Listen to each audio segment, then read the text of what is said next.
Boleh? Boleh, Boleh, silakan Guru. Masya Allah. Bismillahirrahmanirrahim. Di Islam ini ada noise. Di mana ini? Noise-nya di mana ini? Silakan Saya kah? dulu yang noise. Iya mungkin Guru ndak. Bang Joker, noise Bang Joker. Bang Joker, aduh Bang Joker dimute dulu. Bang Jokernya nggak ada, turun dulu ya. Ya udah, silakan. Oke. Jadi kalau berbicara mengenai konsep ketuhanan, ada dua arah, ada dua hal yang perlu dipahami. Noise-nya Bang, tolong ditutup aja dulu. Ya. Yang pertama, Tuhan itu sendiri dikenal di dalam Islam dengan sebutan Khalik. Di ufuk yang berbeda ada yang disebut makhluk. Jadi ada Khalik, ada makhluk. Berbicara mengenai Khalik, berarti dialah hakikat pencipta langit dan bumi, yang menciptakan segala-galanya. Di luar daripada Khalik, itu semuanya adalah ciptaan.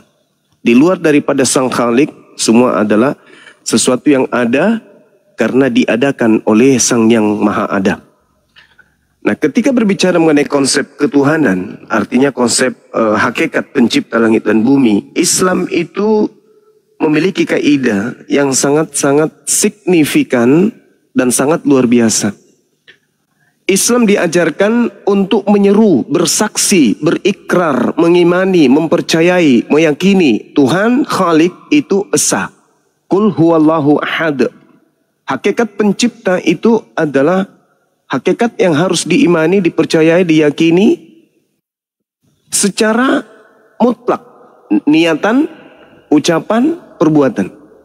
Bahwa pencipta langit dan bumi itu adalah ahad, tunggal absolut yang tak terbilang dan tak terhitung.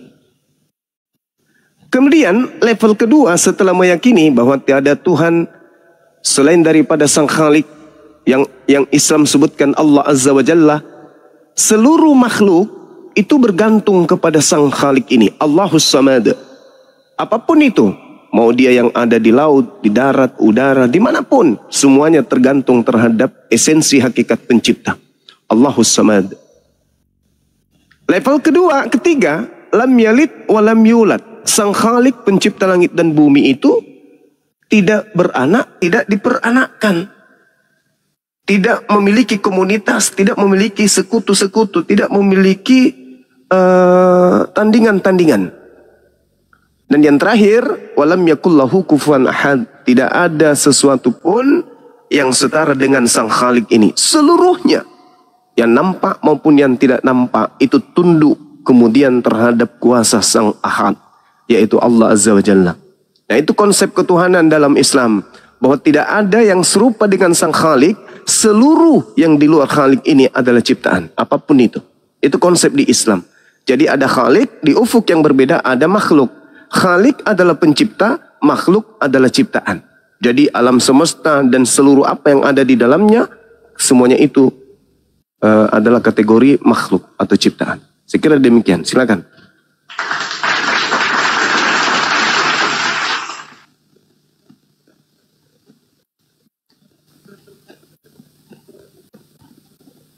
Halo?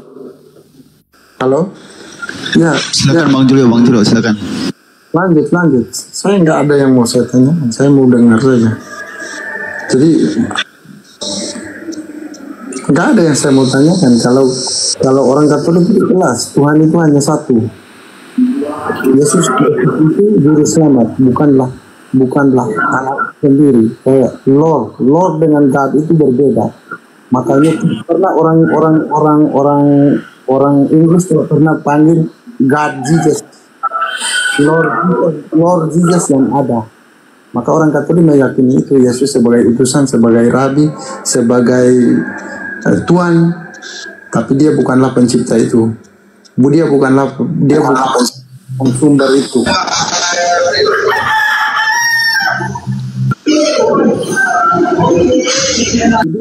Ya berarti menurut pendapat saya, orang Katolik dengan Muslim itu hanya beda sedikit saja.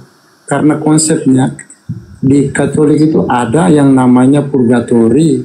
Sebelum masuk ke dalam keadaan surga itu harus menyucikan diri dulu. Karena manusia itu dosanya harus dicucikan dulu baru bisa masuk ke dalam keadaan surga.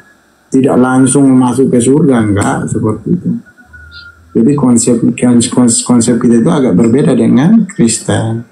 Memang kita sama-sama meyakini Yesus sebagai juru selamat. Ya. Tapi kalau Katolik, ya Yesus dituhankan. Ya Yesus dituhankan. Ada telepon. Oke. Lanjut Abang Go, lanjut Oke. Bang. Oke, Masya Allah. Jadi ketika berbicara narasi yang keluar dari lisan saudara Julio, itu adalah narasi yang menjadi pegangan orang-orang Yahudi yang menerima Yesus sebagai Kristus, sebagai juru selamat. Sebagai ya. utusan. Betul. Ini konsep yang menurut saya sudah benar. Namun jika sudah keadaan seperti ini, maka antara saudara Julio dengan Bang Suma itu sudah tidak perlu lagi membahas tentang konsep ketuhanan. Oke. Kenapa? Karena dalam kaidah Islam, para nabi ketika datang kepada Bani Israel yang ada di dalam penjabaran keimanan saudara-saudara Yudaism, itu adalah hakikat pencipta yang sama yang datang kepada nabi-nabi, termasuk kepada Nabi Muhammad SAW. Jadi tidak perlu kita bahas tentang konsep ketuhanan. Nah, apa yang perlu dibahas di sini Ya, boleh. terkait dengan materi yang sudah disajikan oleh saudara Julio, itu hanya terkait dengan ruang lingkup kepada siapa Yesus ini diutus. Oke. Itu cakupannya itu di situ. Ya. Ya, kalau di dalam Al-Quran, Allah Subhanahu wa Ta'ala menerangkan kepada baginda Rasulullah Muhammad Sallallahu Alaihi Wasallam bahwa sebelum beliau diutus, Allah mengutus seorang nabi tanpa ayah, lahir dari seorang perempuan bernama Maryam. Beliau datang sebagai hamba Allah, diberi ketetapan-ketetapan berupa hikmat Injil, dan beliau diutus sebagai nabi bagi Bani Israel. Wa isqala Isa bin Maryam ya Bani Israel inni rasulullahi ilaikum. Lalu pengakuannya inni abdullah ataniyal kitaba wa ja'alani nabiyan.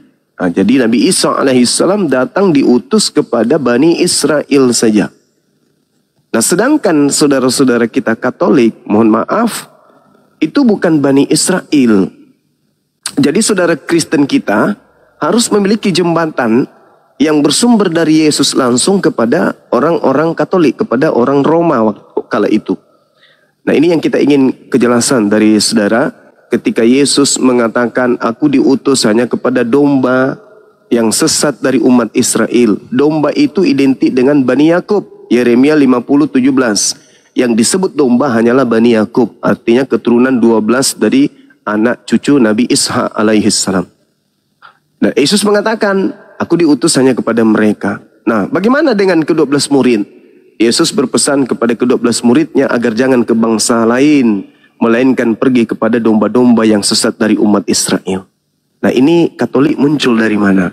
Saya kira kita ingin mendengarkan dari saudara penjelasannya, dari mana Katolik ini muncul, sedangkan Yesus dan murid-muridnya hanya diutus kepada domba sesat dari kalangan mereka sendiri. Silakan. Kalau berbicara di sejarah,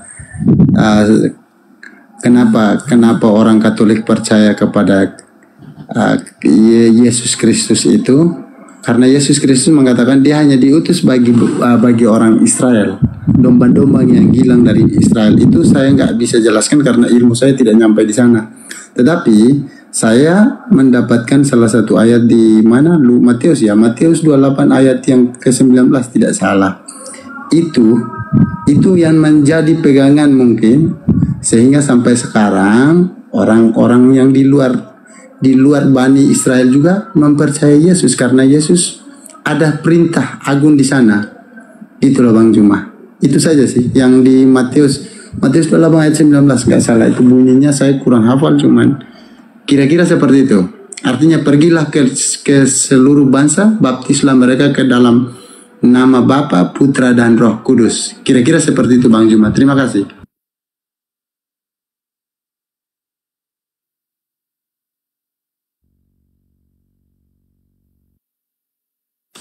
Kok mana Bang Juma? Abang. Tadi juga jaringan. Turun dia. Jaringan. Oh, tak makannya makan mulai makan pisang. Kena tombak. Kayak. Aduh, kacau. Turun banjirnya. Kena jaringan tadi juga. Sama Oten lagi dapat tentang billboard. Lanjut abangku, lanjut. Ya udah, saya Ya, oke. di dalam. Oke. Hanya mahal. Oke, saudara. Ya. Jadi gini, saya sudah mendengarkan apa yang saudara paparkan barusan. Ada feedback ya? Saya ya. Ya Cek. Bang. Jadi gimana? Saya turun dulu atau gimana? Enggak. Enggak ada. Lanjut aja, Gurunda. Oke, baik. Jadi ketika saudara mengatakan Anda tidak memiliki pengetahuan sampai ke sana, saya bisa bantu. Ada pernyataan Yesus di dalam Yohanes 10, masih ada lagi dombaku di luar dari kandang ini. Kandang dalam bahasa Yunani itu aule, halaman Yerusalem. Tapi harus dipahami, kata domba ini hanya merujuk kepada Bani Israel saja. Jadi ketika dikatakan ada dombaku di luar aule, di luar kandang, yang dimaksud di sini merujuk kepada Yehezkiel 5. Di data nomor 12-nya, Elohim murka kepada Bani Yakub, Bani Israel, sehingga Elohim membuat 1/3 dari mereka itu mati, 1/3 kemudian mereka dibasmi, 1/3 kemudian dari mereka itu dihamburkan ke seluruh penjuru bumi. Nah, Bani Israel yang dihamburkan ke seluruh penjuru bumi inilah yang dimaksud oleh Yesus, domba-domba di luar dari kandang Yerusalem. Kemudian ada lagi yang kedua, ketika berbicara mengenai Matius 28, pergilah, jadikanlah seluruh bangsa menjadi muridku, menjadi pengikutku. Ya. Ini melahirkan masalah besar, Bung. Melahirkan masalah besar. Kenapa? Karena yang keluar dari kubur ini itu bukan anak Maria. Memang agak berat ini, tapi ya kita butuhkan saudara Kristen yang punya hati yang luas untuk menerima kenyataan tersebut. Kenapa kita mengatakan bahwa bukan Yesus anak Maria ini yang keluar dari kubur? Pertama, Yesus mengatakan di dalam Lukas 21 nomor 8. Apa kata Yesus kepada murid-muridnya Bani Israel? Waspadalah kepada penyesat yang datang kepadamu dengan memakai namaku dan berkata, akulah dia. Ego emi. Jadi penyesat ini yang datang kemudian kepada murid Yesus itu mengaku ego emi, mengaku akulah dia. Sedangkan kalau kita melihat prosesi penangkapan oknum di dalam Yohanes 18 nomor 5, 6, 7, 8 dan seterusnya, oknum yang ditangkap ini mengaku ego emi, akulah dia. Ketika ditanya, siapakah yang engkau cari? Aku mencari Yesus dari kota Nazaret. Orang ini lantas kemudian mengatakan apa? Akulah dia. Sedangkan di situ ada Yudas. Masa Yudas tidak mengetahui kalau itu adalah Yesus? Harusnya Yudasnya atau murid-murid atau tentara Romawi mengatakan, aku cari kamu. Tapi dia mengatakan, aku mencari Yesus dari kota Nazaret. Orang ini lantas mengatakan, akulah dia. Nah, mundur kemudian mereka lalu berjatuhan. Ini tanda tanya besar, ada apa? Kenapa bisa ketika orang ini mengatakan akulah dia, mereka mundur dan terjatuh. Mereka berjatuhan ke tanah. Ada apa? Berarti ada kejadian yang terjadi di situ yang sangat luar biasa. Sehingga yang bukan Yesus mengaku akulah dia ini membuat keadaan menjadi genting. Maka tertangkaplah kemudian oknum yang mengaku akulah dia. Lalu apa instrumen yang ingin kita sampaikan?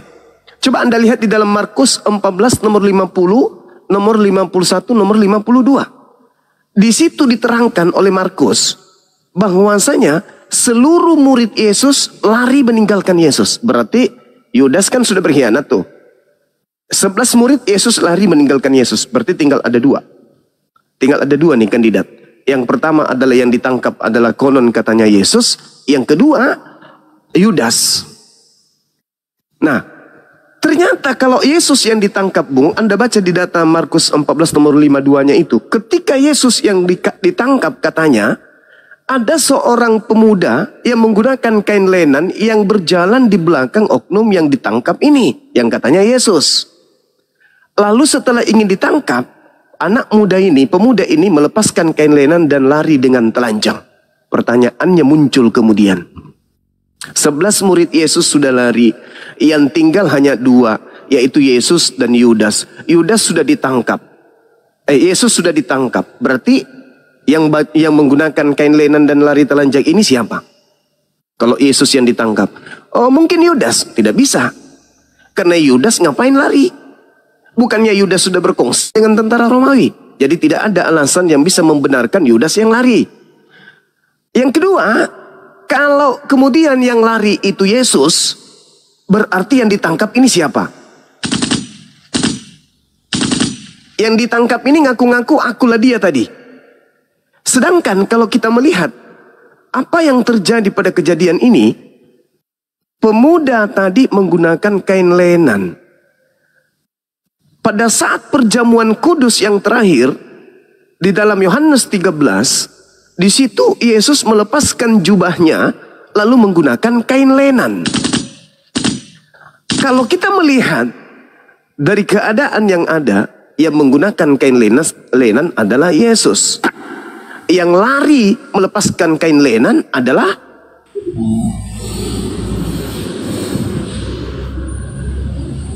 kemungkinan besar adalah Yesus. Berarti yang ditangkap ini satu, saya uraikan. Yang ditangkap ini adalah orang yang mengaku akulah dia. Itu satu. Yesus mengatakan penyesat itu mengaku akulah dia. Yang kedua, kata Paulus di dalam Galatia 3 nomor 13, Kristus telah menebus Kristen dari kutuk hukum Taurat dengan jalan menjadi kutuk karena Kristen, sebab ada tertulis, terkutuklah dia yang digantung di atas tiang salib. Yang kedua, oknum yang ditangkap ini adalah oknum yang terkutuk. Tadi mengatakan akulah dia, penyesat. Yang kedua, dia terkutuk. Yang ditangkap ini terkutuk. Kata Paulus, sebab ada tertulis, terkutuklah dia yang digantung di atas tiang salib. Dua hal ini terpenuhi tidak kepada Yudas? Kita lihat dalam Ulangan 27 nomor 25, di situ dikatakan begini. Terkutuklah orang yang menerima suap untuk menyerahkan orang benar agar dibunuh. Yang ketiga, ketika Paulus mengambil Galatia 3 nomor 13, mengambil Ulangan 21, sebab ada tertulis, di situ di Ulangan 21 nomor 22, 23 dikatakan begini. Jika ada orang yang melakukan dosa yang sepadan dengan hukuman mati, lalu kau gantung dia, jangan kau biarkan mayatnya semalam-malaman di atas tiang. Sebab orang yang digantung terkutuk oleh Elohim, jangan kau biarkan mayatnya menyentuh tanah yang diwariskan Tuhan kepadamu. Berarti yang digantung ini adalah orang yang dikutuk oleh Elohim karena dia melakukan dosa yang sepadan dengan hukuman mati. Ulangan 27:25, yang sepadan dengan hukuman mati adalah dia yang dikutuk oleh Elohim. Terkutuklah orang yang menerima suap untuk menyerahkan orang benar untuk dibunuh. Terpenuhi enggak kalau yang ditangkap ini adalah Yudas? Maka terpenuhi enggak ketika yang terakhir? Ini 3 item. Yang terakhir di mana itemnya? Kita lihat pengakuannya oknum yang keluar dari kubur di dalam Matius 28 nomor 18. Murid-murid ragu ketika melihat ada yang keluar dari kubur. Ragu muridnya. Ada yang datang menghormat, sujud menghormat kepadanya. Ada juga yang ragu-ragu tidak percaya kalau itu adalah Yesus. Ini yang keempat. Apa kata makhluk yang keluar dari kubur itu? Kepadaku telah diberi kuasa baik di langit maupun di bumi. Pergilah, jadikanlah seluruh bangsa menjadi pengikutku. Ini mengaku diberi kuasa. Yesus ketika dicobai oleh iblis, iblisnya berkata kepada Yesus dalam Lukas 4 nomor 6. Yesus, kalau kamu menuhankan aku, menyembah aku, mengibadahi aku, maka segala kuasa langit dan bumi akan aku berikan kepadamu. Sebab aku iblis berkuasa memberikan kepada siapapun yang aku kehendaki. Nah, Yesus terima enggak?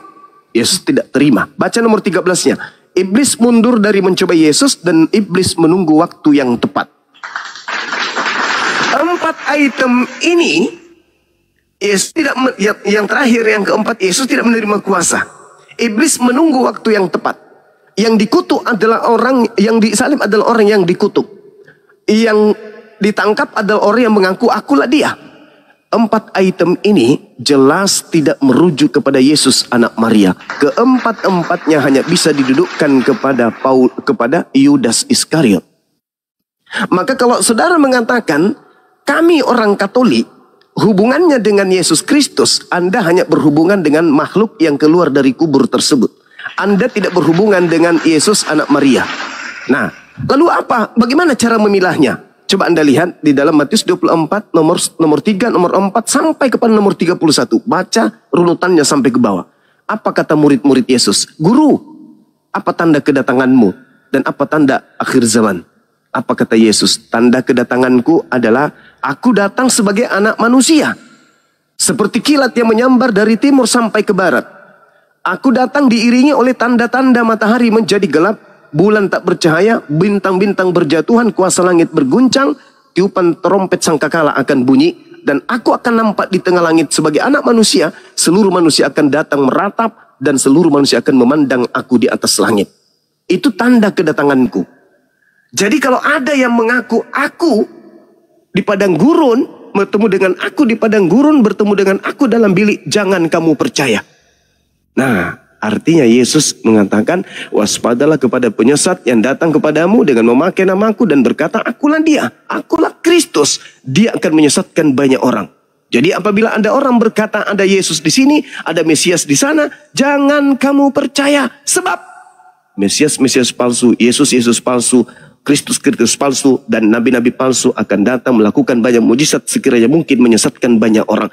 Menyesatkan banyak orang dan menyesatkan orang-orang pilihan juga.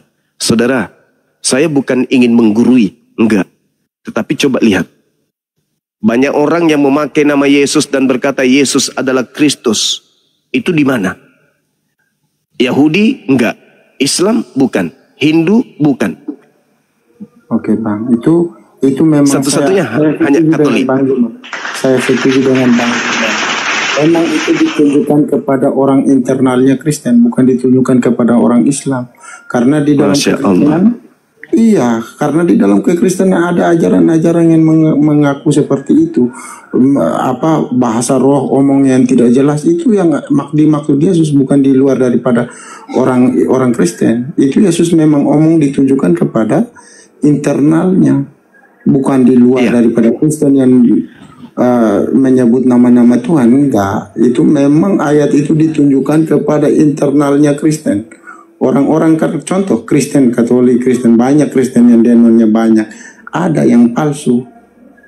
Ada yang tidak mau mengakui Tritunggal, ada yang Tritunggal, ada yang lain. Nah, itu memang betul Bang Juma, saya setuju dengan Bang Juma punya perkataan itu. Saya lanjutkan sedikit Bang sebelum saya pamit untuk salat Jumat. Gini. Kalau saudara sudah mengakui itu ada di internal Kristen, maka kemana kita harus pergi? Kita harus pergi kepada ending. Ending yang mana? Ending pengajaran Yesus. Untuk siapa? Kepada Bani Israel. Di mana itu tertuang? Di dalam Matius 7. Apa yang diterangkan di sana? Nah, Yesus adalah seorang profesor. Dia adalah pakar. Dia adalah guru. Dia adalah rabi. Rabam Wamaran. Itulah Yesus. Dia adalah jalan, dia adalah kebenaran, dia adalah hidup. Tak ada yang sampai kepada hakikat Sang Khalik tanpa melalui dia. Ucapan itu Yesus ucapkan untuk Bani Israel. Ketika Yesus sebagai guru, sebagai dosen, sebagai gembala, maka domba-dombanya adalah Bani Israel. Yesus berkata kepada Bani Israel, wahai Bani Israel muridku, waspadalah kepada nabi palsu yang datang kepada kamu. Dari buahnya kamu akan melihat dia. Nah itu. Jadi Yesus menerangkan di dalam Matius 7 nomor 15 sampai nomor 23. Skala cakupan secara global Kristen diungkap di situ. Kenapa saya mengatakan segala Kristen? Tidak membeda-bedakan Kristen ini. Coba kita uraikan. Izinkan saya menguraikan sedikit aja. Ketika Yesus berkata kepada Bani Israel, waspadalah kepada nabi palsu yang datang kepadamu, nyamar seperti domba, tapi sebenarnya dia adalah serigala yang buas. Satu hal kalimat yang sederhana, tetapi mematikan bagi yang menggunakan akal. Kenapa? Betul, Bang. Nyamar domba berarti non-Yahudi yang menyamar Yahudi. Jelas itu. Yang non-Yahudi menyamar Yahudi. Artinya apa? Ketika kita berbicara mengenai serigala, serigala ini identik dengan Roma. Ketika dikatakan bahwasanya yang datang kepada Bani Israel adalah non-Yahudi ngaku Yahudi, maka pasti kena orang-orang Katolik. Maaf ini. Nah, saya sampaikan. Dari buahnya, kata Yesus, kamu dapat mengenal mereka. Dapatkah pohon yang baik menghasilkan buah yang tidak baik? Atau sebaliknya, pohon yang tidak baik menghasilkan buah yang baik? Sesungguhnya, pohon yang tidak baik dan buah yang tidak baik akan ditebang. Pohonnya yang akan ditebang, ingat, pohon yang akan ditebang dan dilemparkan ke dalam api neraka. Jadi bukan buah yang dipilah-pilah. Oh, ini buah bagus, oh ini Katolik yang bagus, ini Protestan tidak bagus, ini tidak bagus, ini Pantekosta bagus. Enggak. Dari mana sumber daripada sekte-sekte tersebut di luar Yahudi ini? Maka pohonnya yang harus ditebang. Artinya sumbernya yang harus ditebang. Artinya sumbernya yang harus ditolak. Artinya Paulus in the gang yang harus dilemparkan kemudian dalam api. Makanya dikatakan, uraiannya seperti apa, guru? Siapa yang tidak melakukan kehendak Bapa, maka itulah kemudian pengajaran nabi palsu. Coba kita lihat, saudara, kata Yesus dalam Matius 5 nomor 19. Apa kata Yesus? Barang siapa yang meniadakan setitik pun dari hukum Taurat, meskipun yang paling terkecil, lalu mengajarkan kepada orang lain, maka dia akan menempati tempat terhina di dalam kerajaan langit. Itu kata Yesus. Paulus mengatakan di dalam Galatia 2 nomor 16, nomor 21, Galatia 5 nomor 4, apa kata dia? Jika engkau mengharapkan ada kebenaran dalam hukum Taurat, maka engkau akan keluar dari kasih karunia. Yesus Kristus tidak berguna bagimu jika engkau masih mengharapkan ada kebenaran dalam hukum Taurat. Galatia 2 nomor 21 kata Yesus, kata Paulusnya begini. Engkau jika masih mengharapkan kebenaran dari hukum Taurat, maka sia-sialah kematian Yesus Kristus. Galatia 5 nomor 4. Jika engkau mengharapkan kebenaran dari hukum Taurat, maka engkau akan keluar dari kasih karunia. Bahkan Galatia 5 nomor 1, Kristus telah membebaskan Kristen dari hukum Taurat dan membebaskan Kristen, memerdekakan Kristen dari kuk penghambaan. Makanya Kristen oleh Paulus tidak disebut lagi sebagai hamba Tuhan, tapi disebut sebagai anak Tuhan. Kenapa disebut sebagai anak Tuhan? Karena orang Kristen telah dibebaskan oleh Paulus dari penghambaan. Kristen tidak hamba Tuhan, tapi Kristen adalah anak Tuhan. Kristen adalah pewaris Tuhan. Dengan kata lain, Kristen telah meninggalkan kehendak Bapa, yaitu lakukan segala perintah. Ingat saudara, syarat untuk menjadi pengikut Yesus, Yesus sampaikan dengan sangat rinci di dalam Matius 19, nomor 16, nomor 17 dan seterusnya. Guru, apa yang harus aku lakukan supaya aku bisa memperoleh hidup yang kekal, yaitu surga? Apa kata Yesus? Lakukan segala kehendak Allah, lakukan segala kehendak Yod-Heh-Vah-Veh Hasem Elohim. Itu. Kata murid tersebut, aku sudah melakukan semua itu. Artinya dia sudah menjalankan segala hukum Torah. Itu syarat yang pertama. Jika engkau ingin memperoleh hidup yang kekal, lakukan segala kehendak Allah. Berarti dia harus menjalankan hukum Taurat. Aku sudah menjalankan itu semua, wahai guru. Apa kata Yesus? Syarat kedua, jual seluruh hartamu, berikan kepada si miskin. Syarat kedua. Setelah itu kamu lakukan, baru syarat terakhir. Apa itu? Ikutlah denganku. Jadi orang Kristen ini mencoba untuk langsung nikung salib kiri. Tidak bisa. Harus lakukan segala kehendak Bapa dulu. Habis itu jual hartamu, infak sedekah, amal jariah. Lalu kemudian menjadi pengikut Yesus. Sujud dalam beribadah, sholat, puasa, dan seterusnya. Baru bisa lolos jadi pengikut Yesus. Nah, saudara-saudara saya Kristen dari sekte manapun tidak lolos di situ. Kenapa? Kristen dibangun dari perkara penghapusan hukum-hukum Tuhan melalui Paulus. Coba lihat dalam Efesus 2 nomor 15. Dengan matinya Yesus di atas tiang salib, Yesus telah membatalkan hukum Taurat beserta segala ketetapan yang ada di dalamnya. Bagaimana bisa menjadi pengikut Yesus? Bagaimana bisa memperoleh hidup yang kekal menurut Yesus kalau hukum Tauratnya sudah dihapuskan? Sedangkan syarat untuk hidup kekal adalah melakukan segala kehendak Bapa. Kehendak Bapa tertuang di dalam Ulangan 4. Apa kata Bapak di sana? Jangan kau menambahi firman-Ku, jangan kau mengurangi firman-Ku, agar engkau memperoleh hidup. Dengan kata lain, jangan ada surat Roma, Galatia, Filipi, Efesus, dan seterusnya. Jangan. Cukup hukum Taurat saja. Nah, saya kira begitu saudara, diskusi atau perbincangan atau sharing kita pada siang hari ini. Kebetulan di sini saya masih di Kota Dumai. Kota Dumai sedikit lagi mau Jumatan. Saya tetap di sini, tetap monitor di sini. Mudah-mudahan jaringan saya bagus. Silakan ditanggapi atau diberikan masukan. Guru-guru saya yang ada di sini, terima kasih banyak berikan ruang kepada saya. Utamanya hostnya, salam kenal. Maafkan saya kalau saya langsung masuk tadi tanpa ketuk pintu. Itu karena semangat juang 45. Aku juga Iya. kaget. Iya, Masya Allah. Masya Allah. Silakan teman-teman, silakan. Warahmatullahi wabarakatuh. Assalamualaikum Bang Zuma. Waalaikumsalam warahmatullahi wabarakatuh. Ukhti Melani, ini teman pejuang juga kita ini. Dilanjut, Dinda Rosi, dilanjut. Bang Juma, Silakan. Bang Dandi, hamba Allah, Mei Elkila dan Mawar. Iya, silakan. Terima kasih untuk Saya siap-siap Jumatan. Insya Allah kita gabung lagi nanti. Lanjutkan. Saya jadi pendengar aja di sini dulu.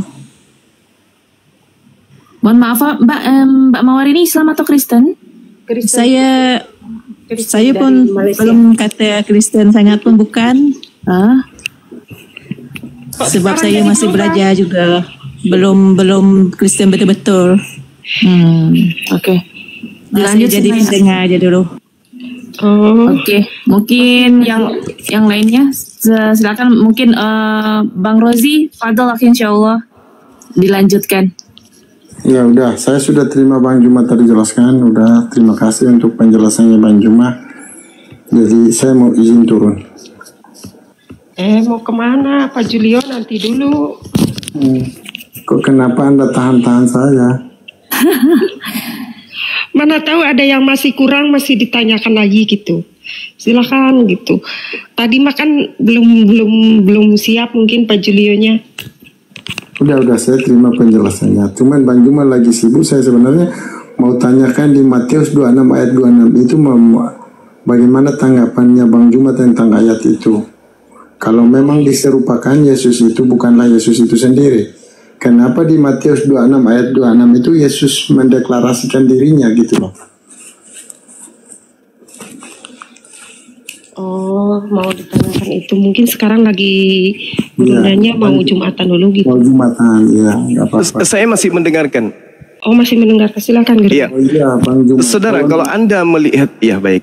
Kalau Anda melihat Matius 26 ini, itu adalah ujian bagi murid-muridnya. Karena kenapa? Salah satu di antara muridnya itu ada yang kemudian akan berkhianat terhadap dirinya. Itu dikatakan di data Matius 26 ini.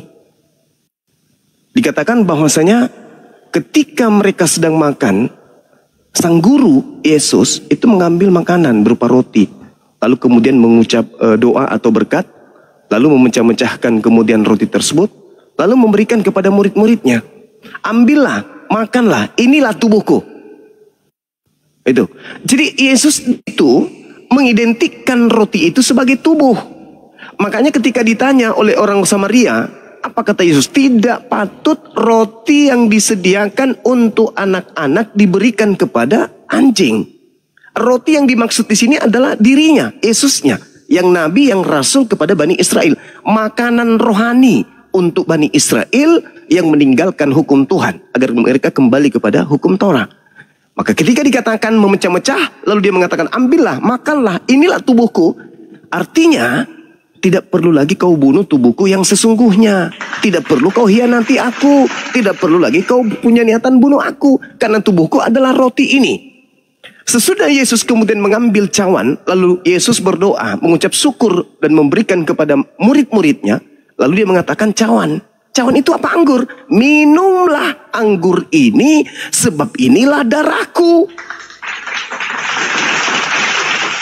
Jadi Yesus sedang menguji. Yesus mengujinya, Bang. Roti dan juga anggur. Roti sebagai dagingnya, anggur sebagai darahnya. Dia ingin tahu siapa yang akan mengkhianati aku di sini, yang betul-betul akan punya niatan membunuh jasadku dan mengucurkan darahku. Sedangkan saya sudah memberikan. Aku sudah memberikan roti. Aku sudah memberikan darahku, memberikan tubuhku yang hanya merupakan simbol. Akhirnya kalau Anda baca rentetan daripada data Matius 26 ini, itu akan berujung kepada pengakuan satu orang di antara kalian akan mengkhianati aku. Ya, itu betul. Itu yang Nah, itu dia makanya. Maka Yesus mengatakan di dalam Yohanes 6 nomor 70, apa kata Yesus? Bukankah aku yang memilih engkau yang 12 dan satu di antaramu adalah iblis? Siapa iblis ini? Iblis yang tidak menerima roti beneran, iblis yang tidak menerima kemudian anggur beneran, tetapi harus berkhianat, menyerahkan Yesus untuk dibunuh. Itulah yang dikatakan dalam Ulangan 27 nomor 25. Terkutuklah orang yang menerima suap untuk menyerahkan orang benar agar dibunuh. Itulah kena. Makanya Yesus mengatakan di dalam Matius 16, apa kata Yesus? Anak manusia memang harus pergi sesuai dengan apa yang tertulis tentang dia. Apa yang tertulis tentang dia? Amsal 21 nomor Amsal 21 nomor 18. Apa yang tertulis?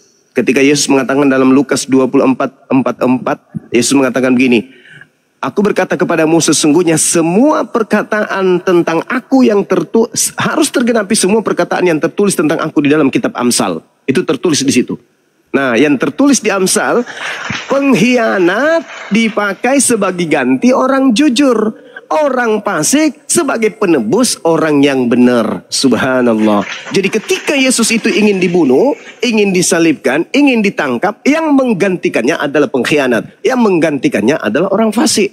Amsal 17 nomor 23, yang disebut orang fasik adalah orang yang makan suap. Jadi yang mengalihkan kemudian antara Yesus yang disalibkan atau Yudas yang disalibkan adalah Allah. Allah yang menggantikan kemudian keadaan. Orang Roma, orang Yahudi berkongko-kongko dengan segenap kekuatan, bersaksi palsu. Kemudian membuat tipu muslihan. Anda baca dalam Markus 14, Anda baca dalam Matius 26 nomor 59. Mereka melakukan kesaksian palsu bla bla bla bla untuk menjerumuskan Yesus orang benar ini. Hasil upaya iblis melalui tubuh Yudas itu dikatakan kemudian oleh Yesus di dalam Yohanes 12. Terakhir dari saya teman-teman ya. Di Yohanes 12 nomor 31. Apa kata Yesus di sana? Kata Yesusnya begini. Sekarang ini adalah penghakiman atas dunia. Sekarang juga penguasa dunia akan dilemparkan keluar. Penguasa dunia ini dilemparkan keluar. Keluar dari mana? Keluar dari kubur. Siapa yang keluar dari kubur? Coba kita lihat dalam Yohanes 14 nomor 30. Apa kata Yesus di sana? Iblis datang dan iblis ini sedikit pun tidak akan berkuasa terhadap diriku. Tidak banyak lagi aku berkata-kata dengan kamu wahai muridku Bani Israel, sebab penguasa dunia ini yang adalah iblis datang. Dan iblis tidak berkuasa sedikit pun atas diriku. Berarti Yudas ketika iblis merasuki dirinya tidak berkuasa atas dirinya. Sehingga yang dibunuh bukan Yesus. Upaya iblis merasuki Yudas, upaya iblis merasuki imam kepala mahkamah agama agar Yesus itu disalibkan, itu tidak berhasil.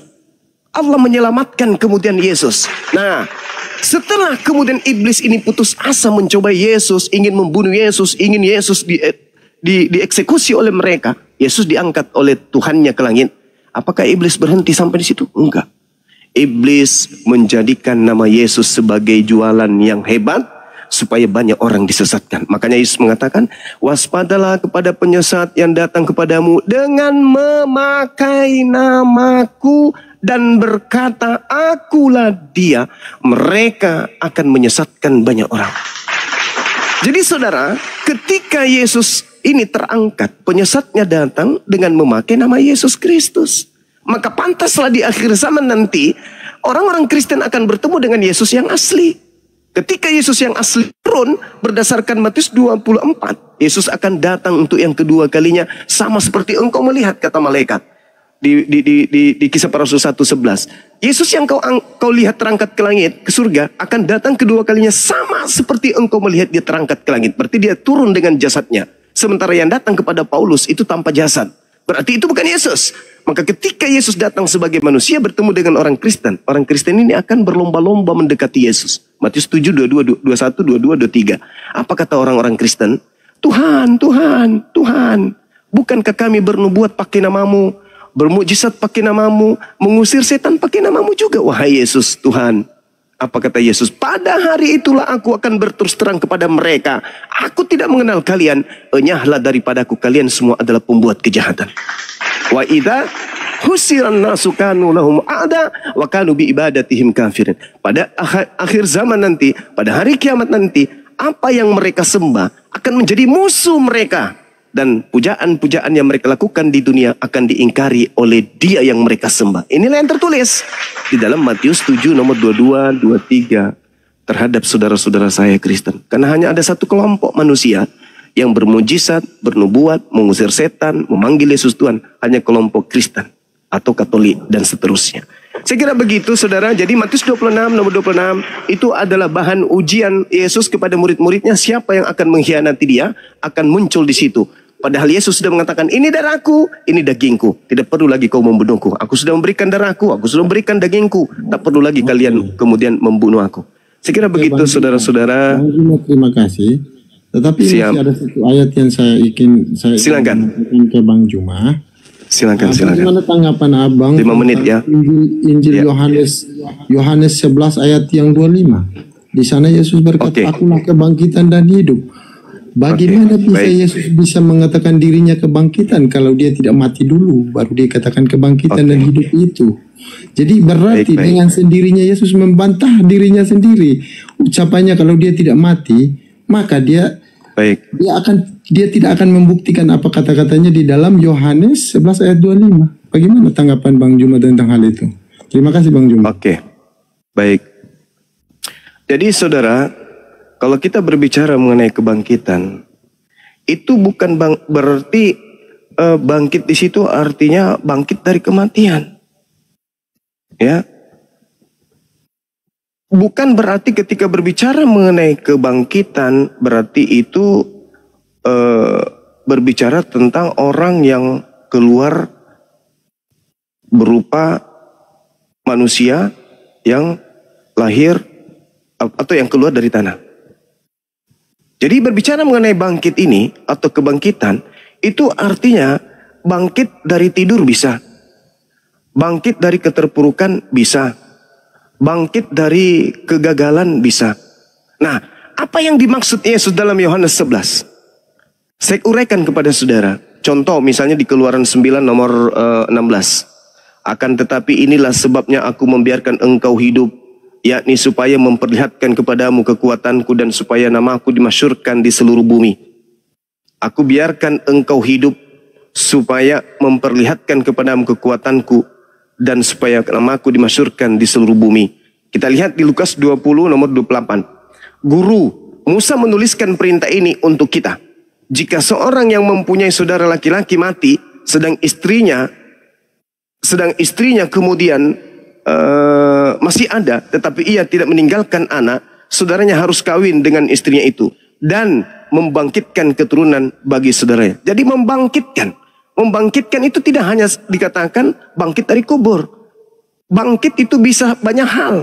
Contoh misalnya di sebagian data dalam surah Paulus Roma 9:17, sebab kitab suci berkata kepada Firaun, itulah sebabnya aku membangkitkan engkau, yaitu supaya aku memperlihatkan kuasaku di dalam engkau dan supaya namaku dimasyhurkan di seluruh bumi. Bukan berarti dibangkitkan dari kubur.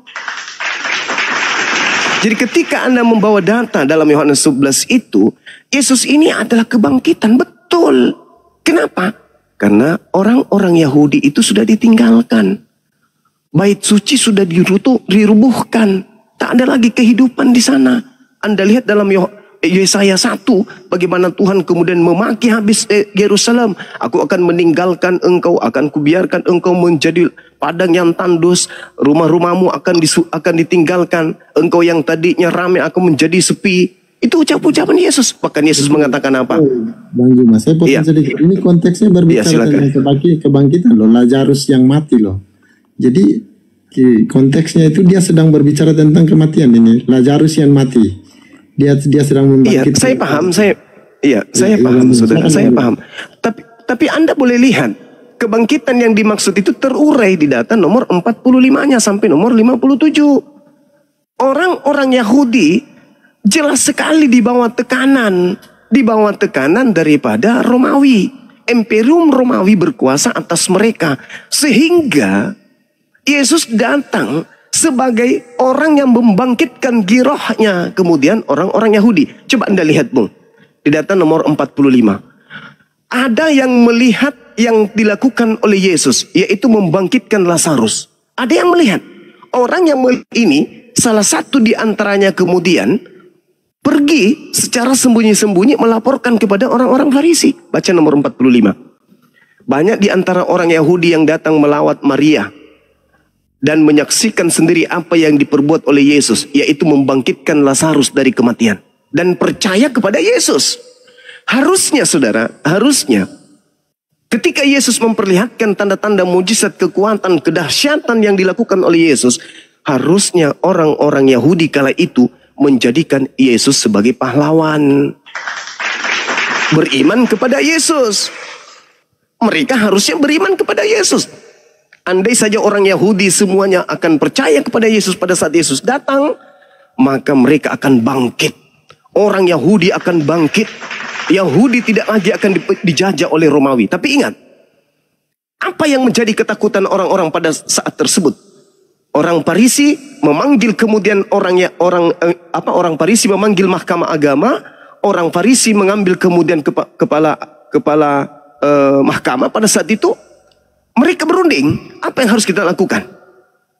Maka Yesus sang kebangkitan ini dirundingkan dan keluar hasil keputusan, Yesus harus mati untuk bangsa Israel. Kalau tidak mati, maka orang-orang Roma akan datang merampas tempat suci kita dan merampas bangsa kita. Jadi Yesus sebagai kebangkitan ditolak, sehingga mereka tidak bangkit-bangkit dari keterpurukan sampai hari ini. Andai saja mereka kemudian menerima Yesus, menjadikan Yesus sebagai Mesias yang dijanjikan kepada mereka, mereka terima, maka Israel akan menjadi penguasa.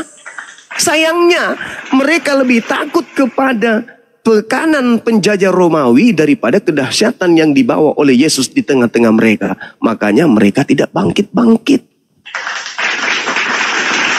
Coba Anda baca, pelajari lagi. Itu dijawab di Yohanes yang sama. Yohanes 11 nomor 45 sampai nomor 57. Ketika orang Yahudi melihat kedahsyatan yang dilakukan oleh Yesus, ada yang melapor, "Pak, ini kalau dibiarkan Yesus ini bahaya." Kenapa? Dia semakin banyak pengikutnya. Semakin banyak pengikutnya itu akan bahaya bagi kita. Kenapa? Kalau sampai Yesus kita biarkan, maka orang-orang Roma akan datang merampas tempat suci kita dan bangsa kita. Maka apa yang terjadi? Imam Kayafas, imam kepala, saat itu juga tahun itu juga bernubuat. Apa kata nubuatannya? Yesus harus mati tahun ini juga demi untuk menyelamatkan Bani Israel dari tekanan bangsa Romawi. Itulah yang terjadi. Mereka nggak percaya kepada kebangkitan. Padahal sekiranya mereka percaya kepada Yesus, jadikan Yesus sebagai Mesias, jadi pemimpin, jadi raja mereka pada saat itu, maka jangankan kemudian tentara Romawi, seluruh dunia pun bisa ditundukkan oleh Yesus alaihissalam. Itu yang dimaksud, Bang. Yesus kebangkitan. Bukan berarti keluar dari kubur.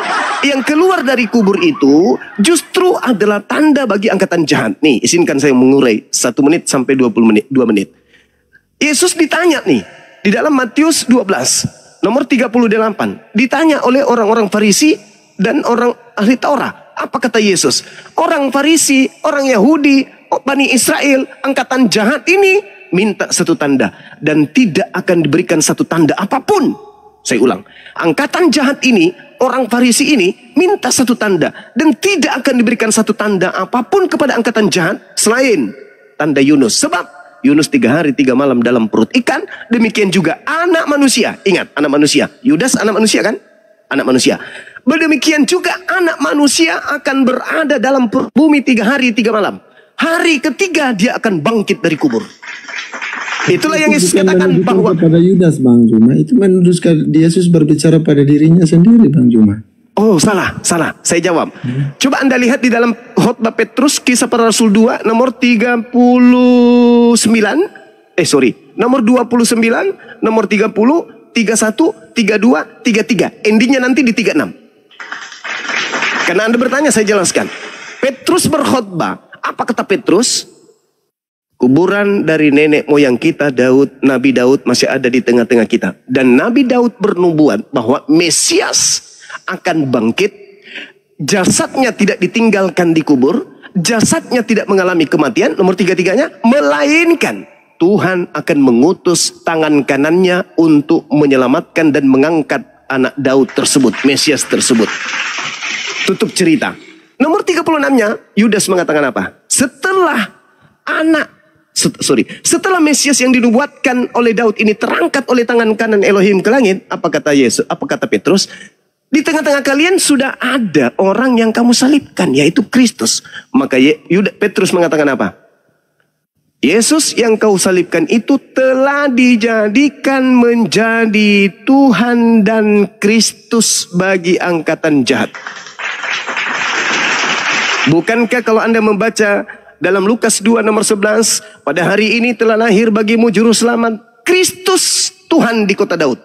Maksudnya, pada hari ini telah lahir bagimu juru selamat manusia yang diurapi Tuhan di kota Daud. Telah lahir. Jadi Yesus begitu lahir dia sudah Kristus. Sedangkan Petrus mengatakan, Yesus yang kau salibkan itu telah dijadikan menjadi Kristus. Orang Yahudi harus tahu bahwa Yesus yang kau salibkan itu telah dijadikan menjadi Kristus dan menjadi Tuhan bagi kalian.